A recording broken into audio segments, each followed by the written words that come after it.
నేనెవరిని శత్రువుగా చూడను అంటున్నారు. నేను శత్రువుగా చూడాలంటే వాళ్ళకు ఒక స్థాయి ఉండాలి అంటున్నారు రేవంత్.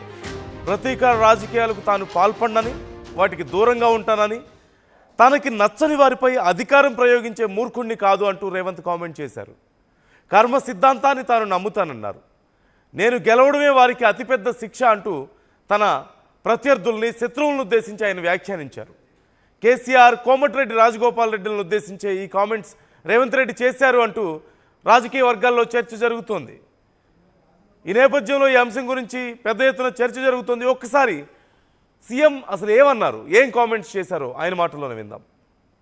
చాలామంది నీకు అధికారం వచ్చింది కదా, నిన్ను ఇబ్బంది పెట్టిన వాళ్ళని ఏదైనా చేయడానికి నీకు అవకాశం ఉంది కదా అంటే నేను చెప్పిన, నేను ఎవరిని శత్రువులుగా చూడను. నేను శత్రువుగా చూడాలంటే కూడా వాళ్ళకి ఆ గొప్పతనం ఉండాలి, ఆ స్థాయి కూడా ఉండాలి. ఇంత గొప్ప అవకాశాన్ని 4 కోట్ల తెలంగాణ ప్రజలు ఇస్తే, ఈ అవకాశాన్ని 4 కోట్ల తెలంగాణ ప్రజల యొక్క సంక్షేమం కోసము, అభివృద్ధి కోసము, ఈ ప్రాంత అభ్యున్నతి కోసం ఉపయోగించకుండా నాకెవరో నచ్చలేదనో, నాకెవరి మీద కోపం వచ్చిందనో నేను ఈ అధికారాన్ని ఒకవేళ వినియోగిస్తే నాకంటే మూర్ఖుడు ఇంకొకడు ఉండడు అని నేను భావిస్తున్నాను. అందుకే ఈ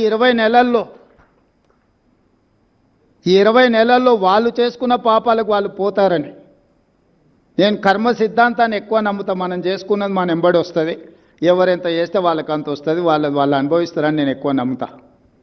నన్ను ఇబ్బంది పెట్టినరానో, లేకపోతే నాకు నష్టం కలిగించినరానో, నాకు కష్టం కలిగించినరానో నేను ప్రదర్శించదలుచుకోలేదు. నాకు గెలిపేజాలు వాళ్ళ దుఃఖానికి, ఇంక అంతకంటే బాధ, ఆవేదన నేనేమి ఇవ్వగలుగుతా వాళ్ళకి. నేను ఆ కుర్చీలో కూర్చోవడం, సంతకం పెడుతుంటే వాళ్ళ గుండెల మీద గీత గీసినట్టే ఉంటుంది కదా. తాను కర్మ సిద్ధాంతాన్ని నమ్ముతానంటున్నారు సీఎం.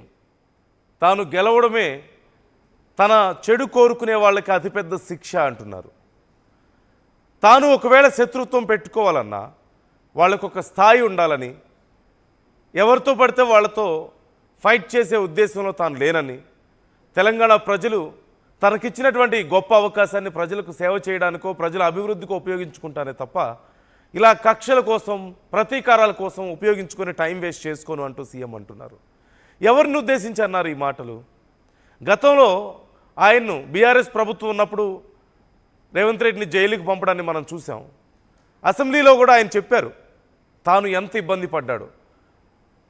సామాన్య ఖైదీలు, దొంగలతోనో, మర్డర్స్ చేసి వచ్చిన వాళ్ళతోనో తనని అక్కడే కూర్చోబెట్టి, అదే ఫుడ్ పెట్టి, కనీసం బేసిక్ ఫెసిలిటీస్ కూడా ఇవ్వకుండా, దోమలు కుడుతున్న ఓపెన్ బాత్రూమ్ ఉన్నటువంటి ఒక సెల్లో తనను ఉంచి ఎంత ఇబ్బంది పెట్టారో, తనకి ఎంత నరకం చూపించారో చెప్పి ఆవేదన వ్యక్తం చేశారు గతంలో. ఈ నేపథ్యంలో ఇప్పుడు అధికారంలోకి వచ్చారు కదా, మరి అప్పుడు ఎవరైతే జైలుకు పంపించారో వాళ్ళ మీద తిరిగి మీరు కూడా ఏదో ఒకటి చేయొచ్చు కదా, అవకాశం ఉంది కదా అని కొంతమంది సజెస్ట్ చేశారట రేవంత్ రెడ్డి గారికి. కానీ ఆయన చెప్తున్నారు నేను గెలవడమే వాళ్ళకి పెద్ద శిక్ష, నేను ప్రత్యేకంగా ఏం చేయాల్సిన అవసరం లేదు, ఈ అవకాశాన్ని నేను ప్రజల కోసం ఉపయోగించుకుంటానంటే ఆయన చెప్తున్నారు. అలాగే ఈ మధ్య కాలంలో కొంత రాజగోపాల్ రెడ్డి వ్యవహారం కూడా చర్చనీయాంశంగా మారింది. సో అలాంటి వాళ్ళ విషయంలో నేను పెద్దగా రియాక్ట్ అవ్వను, అంటే తన మీద విమర్శలు చేస్తున్న వాళ్ళ మీదో, లేదంటే గతంలో కూడా రాజగోపాల్ రెడ్డి రేవంత్ రెడ్డిని ఉద్దేశించి చేసినటువంటి విమర్శలు మనం చూసాం. ఇప్పుడు కూడా సీఎంను ఉద్దేశిస్తూనో, లేకపోతే ఆయన చేసినటువంటి వ్యాఖ్యలను కొంచెం మాట్లాడుతూనో, ప్రభుత్వం వైఖరి పైన మాట్లాడుతూనో బహిరంగంగా పెద్ద చర్చకు కారణం అవుతున్నారు. ఈ నేపథ్యంలో రాజగోపాల్ రెడ్డిని ఉద్దేశించి, అలాగే గతంలో కేసీఆర్ను ఉద్దేశించి, కేటీఆర్ను ఉద్దేశించి ఇలాంటి వ్యాఖ్యలు చేశారు అని రాజకీయ వర్గాల్లో చర్చ నడుస్తుంది. మరి ఈ అంశానికి సంబంధించి మరింత సమాచారం తెలుసుకుందాం. మధు జాయిన్ అవుతున్నారు, మా ప్రతినిధి. మధు, సీఎం చేసిన వ్యాఖ్యలు ఎలా అర్థం చేసుకోవాలి? అంటే ఇంతకు మించి ఇంకెవరైనా ఉన్నారా ఆ లిస్టులో? గతంలో తనను జైలుకు పంపించడం కానీ, లేదంటే కొంతమంది తన గురించి కొంచెం పరుషంగా మాట్లాడడం, ఈ అంశాల గురించే ఆయన ఆ ఉద్దేశంతో మాట్లాడారా? ఎగ్జాక్ట్లీ, అంటే చాలా సున్నితమైనటువంటి వర్డ్స్ తోటే ముఖ్యమంత్రి సమాధానం చెప్పే ప్రయత్నం చేస్తున్నట్టుగా కనిపిస్తా ఉంది గత 2 రోజులుగా. మొన్న మనం చూసాం సేమ్ రాజగోపాల్ రెడ్డిని ఉద్దేశించి ఒక స్టేట్మెంట్, మళ్ళీ నిన్న ఒక పుస్తకావిష్కరణ సందర్భంగా చేసినటువంటి ఈ స్టేట్మెంట్స్, ఇక్కడ చేసినటువంటి మాటలు, అటు కేసీఆర్ ని, రాజగోపాల్ రెడ్డిని, అంటే ఎవరిని శత్రువుగా చూడను, నేను ఎవరిని శత్రువుగా చూడను, నేను శత్రువుగా చూడాలంటే వారికి ఒక స్థాయి ఉండాలి అనేటువంటిది. సో నిజంగా వాస్తవానికి చెప్పాలంటే మాజీ ముఖ్యమంత్రి తెలంగాణ రాష్ట్రంలో కీలక పాత్ర కేసీఆర్ పార్టీ పెట్టింది. అది ఆయనకు ఆ స్థాయి ఉందనే అనుకునే చర్చ జరుగుతుంది పొలిటికల్ సర్కిల్లో. మరి ఆ స్థాయి లేదు అన్న వ్యక్తి ఎవరిని ఉద్దేశించి ముఖ్యమంత్రి రేవంత్ రెడ్డి ఆ స్టేట్మెంట్ చేశారు?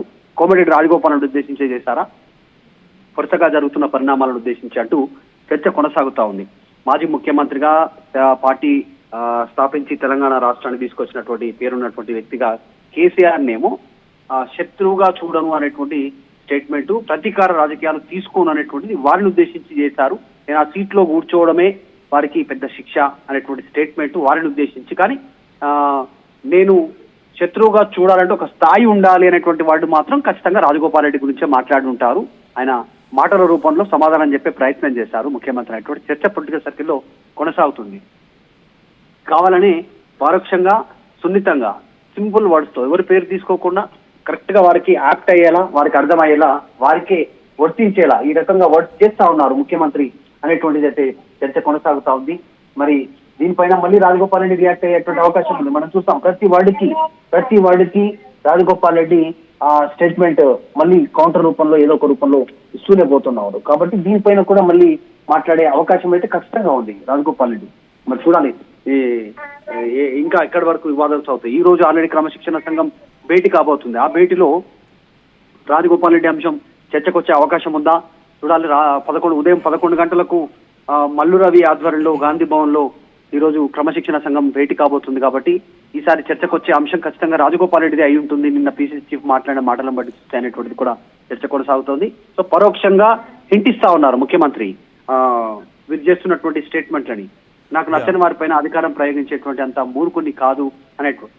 ఎందుకంటే నిధులన్నీ నేనే తీసుకెళ్తాను, పదవులు మాకే, నిధులు మీకేనా అనేటువంటిది రాజగోపాల్ రెడ్డి మాట్లాడారు. కాబట్టి వాళ్ళందరూ ఉద్దేశించి సున్నిత వర్డ్స్తో ఎవరి పేరు తీసుకోకుండా మాట్లాడడంతో ప్రస్తుతం చర్చనీయాంశం వస్తుంది రాజకీయ వర్గాల్లో. రాజగోపాల్ రెడ్డి వ్యవహారంలో ఎందుకని క్లారిటీ రావడం లేదు తొందరగా? అంటే అధిష్టానం సీరియస్గా ఉందని తెలుస్తుంది. ఆయన అవన్నీ పట్టించుకోకుండా వరుసగా కామెంట్స్ చేసుకుంటూ పోతున్నారు. బట్ ఎందుకని ఈ విషయంలో ఎలాంటి పురోగతి కనిపించడం లేదు? ఉన్నట్లు అలాగే కొనసాగడానికి కారణం ఏంటంటారు? నిజంగా ఇంతకు ముందుకు చెప్పినట్టుగా చాలా టిపికల్ ఇష్యూగా మారిపోయింది కోమటిరెడ్డి రాజగోపాల్ రెడ్డి అంశం. కాంగ్రెస్ పార్టీలో అధిష్టానమే హామీ ఇచ్చి మంత్రి పదవి ఇవ్వకపోవడం, దాన్ని అడ్డుకుంటుంది రేవంత్ రెడ్డి అనేటువంటిది రాజగోపాల్ రెడ్డి బహిరంగంగా చెప్పడం. డైరెక్ట్ గా ఆ రూట్ వర్కౌట్ కాకపోవడంతో నాకు మంత్రి పదవి ఇవ్వకపోయినా పర్లేదు కానీ నియోజకవర్గానికి సంబంధించినటువంటి అభివృద్ధికి నిధులు కేటాయించండి అనేటువంటి స్టేట్మెంట్. మంత్రిని కలిస్తే పని అవ్వట్లేదని డైరెక్ట్ గా అన్నను కూడా టార్గెట్ చేశారు. కోమటిరెడ్డి వెంకటరెడ్డి రోడ్లు భవనాల శాఖ మంత్రి. సో అక్కడ రోడ్ల గురించే రాజగోపాల్ రెడ్డి నిన్న మాట్లాడుతూ ఒక స్టేట్మెంట్ చేశారు. రోడ్లు వేయమంటే బిల్లులు ఇవ్వట్లేదు కాంట్రాక్ట్లకి, అందుకే పని అవ్వట్లేదు అనేటువంటిది. మంత్రిని కలిసే పని అవ్వట్లేదు, ముఖ్యమంత్రి ఏమో ఆయన సొంత నియోజకవర్గానికి, సొంత జిల్లాకి నిధులు తీసుకెళ్తా ఉన్నారు అనేటువంటి స్టేట్మెంట్. కాబట్టి కోమటిరెడ్డి రాజగోపాల్ రెడ్డి మాట్లాడిన మాటల్లో ఎక్కడ తప్పు దొరికింది, ఎక్కడైనా టెక్నికల్ గా లాజికల్ గా దొరికే అవకాశం ఉంది అనేటువంటి అంశంపైనే ఈ రోజు క్రమశిక్షణ సంఘం భేటీ అవుతా ఉంది.